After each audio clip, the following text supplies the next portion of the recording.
Disclaimer. This video is intended for educational, documentary, entertainment, and commentary purposes only. The discussion explores concepts related to psychology, persuasion, influence, and manipulation, as presented in various books and psychological theories. The content does not promote unethical behavior, coercion, abuse, or harm toward others. Viewer discretion and critical thinking are encouraged. Hello everyone, in this video we're going to be talking about the 10 best technique of dark psychology, and it's going to be very interesting. So yeah, and we begin now. Okay you guys, so now we begin with the introduction. This is gonna be fun. So today's topic is about the 10 best techniques of dark psychology. So interesting, I know. Okay. Alright. Now, the 10 best technique of dark psychology. These techniques effectively bypass the conscious mind to implant ideas in the subconscious akin to advertising repetitive nature. Okay?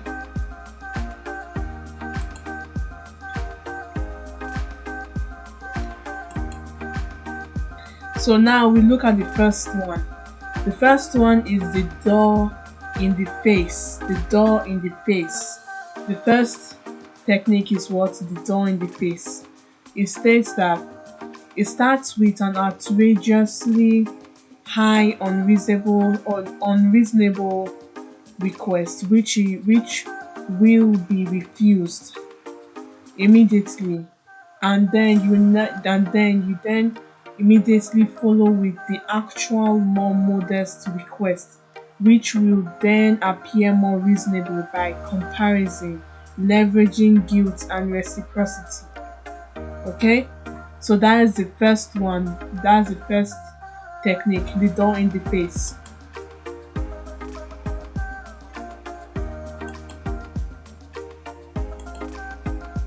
So number two, the second one, is the foot in the door. So now, this begins with small favors and gradually escalates. This begins with small favors and gradually escalates into bigger ones. So each compliance builds trust until a larger ultimate request is made and fulfilled. This builds trust capital over time. So that's the second one, the foot in the door. Now we look at the third one, the yes set technique. First of all, what do? Ask a series of questions. The interrogator will surely agree with yes answers, creating a conditioning that makes them more likely to say yes to your real request. This leverages rhetorical questions and choosing. So now we look at the next one. The fourth one is called linguistic presupposition. Yes. Embedded, which it means, what it's trying to say is like embed commands within questions or statements that assumes compliance, offering an illusion of alternative. For example, now, do you want to tell me now what's bothering you? Or would you rather wait a while? You see, the command is now inside the question. Rather than just saying a command, you can turn it into a question. That's also called linguistic presupposition.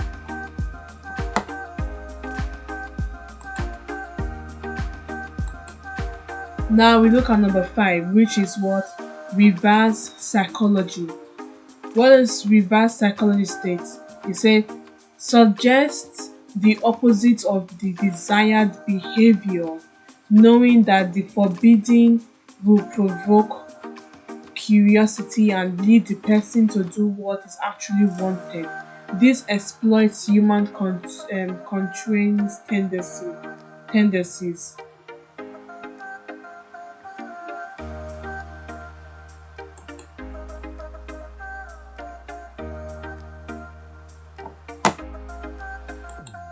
Now, number 6 is negative hidden commands. What is negative hidden command? It means formulate instructions negatively. E.g., for example, don't think of a pink elephant. Guess what? You did. The unconscious mind, which struggles with negation, processes the instructions by passing the conscious critical guardian preceding a desired action with not, makes the unconscious mind visualize it. So anytime you use the word not, the person will surely want to do it. That's true. Now we look at anchoring, the 7th technique, anchoring. What is anchoring? It means associate specific sounds, visuals, or stimuli with positive, negative feeling sensation. Like now, for example, the Pavlov's dog's ice cream truck music. Well, I'm not really sure about that, but I just know anything about it. So now manipulators use this trigger emotional response, leading to decisions based on emotion rather than logic. This also includes price anchoring and creating a sense of ownership. Okay, you guys. Now we look at the 8th one, which is called blackmail. I guess everyone knows what blackmail is, so let me just go into it. It means using damaging information to extort compliance from a victim. This creates a negative feedback loop, forcing the victim to comply until they can escape. This does not necessarily involve physical threat, but leverages personal or sensitive information. Now we look at number 9, which is love bombing. An intense display of affection. Now, first of all, from your own perspective, what do you know about love bombing? For me, when I first learned about it, I was like, what is love bombing? At first, I thought it was like maybe praising the person so much and stuff like that. It was technically the same thing. So now, look at what it says. It says, an intense display of affection and favorable feeling, typically early in a relationship to generate love, confidence, and adherence. It targets vulnerable individuals, e.g., those desperate, hopeless, lonely, or low self-esteem, who are easily swayed by action. It can be near flirting or a calculated long-term strategy, but is not meant for sustainable relationships. True, that's so true. Then we look at the 10th, which is called positive reinforcement. What is positive reinforcement? It means praising or rewarding behavior that aligns with the manipulator's wishes, while normal manipulators can overdo it for control. Yes, men in companies.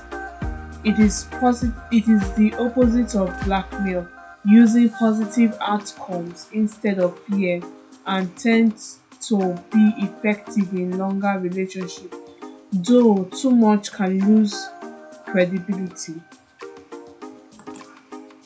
So yeah, thank you for watching this video. I hope you enjoyed this video. I know it's kind of short, but it was still something. I went like the summary, the overview of the 10 best technique of that psychology. And I hope you enjoyed it. So click the button, subscribe to my channel for more, to watch more videos, and I hope your day will be actually wonderful. Yeah. So thank you guys for watching this video, and don't forget to subscribe to my channel to watch more. So hit that like button. Bye.